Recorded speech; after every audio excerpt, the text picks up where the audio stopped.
மகாராஜா இந்த படத்த பத்தி தான் ரிவ்யூ பார்க்க போறோம். ரிவ்யூக்குள்ள போறதுக்கு முன்னாடி இந்த படத்தோட ஷார்ட்டான ஒரு ஸ்டோரிய சொல்லிர்றேன். நம்ம விஜய் சேதுபதி ஒரு சலூன் நடத்திட்டு வராரு. அவர் போலீஸ் ஸ்டேஷன்ல என்னோட மகாலட்சுமி காணோம்னு கம்ப்ளைண்ட் குடுக்குறாரு. அது என்னதான் ஏன் மகாலட்சுமி என்னோட பொண்ணா, என்னோட பொண்டாட்டியா, இல்லைனா ஏதாவது சொத்து கித்து ஏதாவது வச்சிருக்கியா, இல்லை நகை கிங்க ஏதாவது காணாம போச்சா அப்படின்ற மாதிரி போலீஸ் ஸ்டேஷனில் கேட்டுக்கிட்டு இருக்காங்க. அவர் கொடுக்குறாரு பாருங்க ஒரு ட்விஸ்ட்டு. இதுக்கெல்லாமாடா கம்ப்ளைண்ட் கொடுப்பீங்கன்ற மாதிரி தான் என்னோட மைண்ட் செட் இருக்குது. அதுக்கப்புறமா அப்படியே ட்ராவல் ஆகுது. இவர் அந்த பொருளை கண்டுபிடிச்சி கொடுத்தா ரூ. 5,00,000 கொடுக்குறேன்னாரு சொல்கிறாரு. அது என்ன பொருளுன்றதை நீங்கள் படத்தை பார்த்துட்டு அதுக்கப்புறமா தெரிஞ்சுக்கோங்க. நான் சொல்ல விரும்பல. அதுக்கப்புறமா இந்த படத்தில் என்ன நடக்குதுன்றது தான் இந்த படத்தோட ஸ்டோரியே. நான் செம்மையான ஒரு ஸ்டோரி.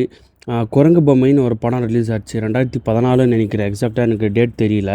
அந்த டைரக்டர் தான் இந்த படத்துக்கும் டைரக்ட் பண்ணியிருக்காரு. ஒரு அப்ராக்சிமேட்லி ஒரு 7 வருஷம் 8 வருஷம் ஆயிருக்கும்னு நினைக்கிறேன் ஒரு படம் கொடுத்து. ஒரு நல்ல கம்பேக் கொடுத்துருக்காருன்னு சொல்லலாம். ஃபஸ்ட் ஹாஃப்னு வந்தால் கொஞ்சம் ஸ்லோவாக போகுது. சில இடத்துல லேக் இருந்தாலும் அந்த லேகை அக்செப்ட் பண்ணுற மாதிரி அடுத்த சீன் வந்துடுது. அதுக்கப்புறமா அப்படியே ஸ்லோவாக போகுது. செகண்ட் ஹாஃப் மேஜராக பாசிட்டிவ் செகண்ட் ஹாஃப் தான். நீங்கள் ஃபஸ்ட் ஹாஃப் பார்த்துட்டு ஏந்திச்சு போயிடாதீங்க. செகண்ட் ஹாஃப் வரைக்கும் பார்த்துட்டு போங்க. ஒரு தரமான சம்பவம் இருக்கும். அதுக்கப்புறம் இந்த படத்தோட பிஜிஎம் பேக்ரவுண்ட் ஸ்கோர்லாம் சட்டிலாக இருக்குது. ஆஹா ஓஹோன்லாம் சொல்ல முடியாது.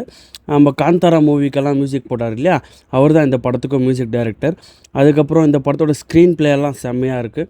ஃபஸ்ட் ஹாஃப்லேயே சில இடத்துல screen play சொதப்பியிருந்தாலும் second ஹாஃப்லலாம் top நாச்சுங்க.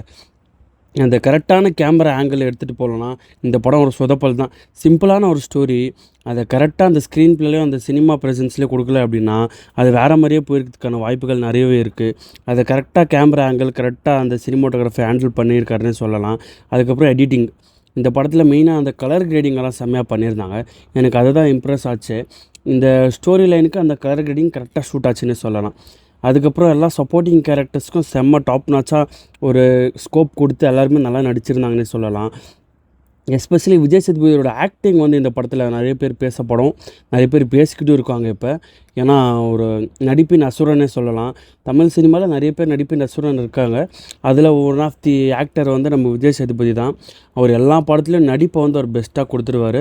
Story நல்லாயிருக்கோ இல்லையோ நடிப்பை பெஸ்ட்டாக கொடுத்துட்டு அவருக்கு கொடுத்த வேலையை அவர் கரெக்டாக செஞ்சுட்டு போயிடுவார். அப்புறம் நல்ல நல்ல நல்ல படங்க. ஒரு யூஎஸ் சர்டிஃபிகேட் கொடுத்துருவாங்க. ஃபேமிலியோடு பார்க்கலாமான்னு எனக்கு தெரியல. ஆனால் நீங்கள் படத்தை பாருங்கள்.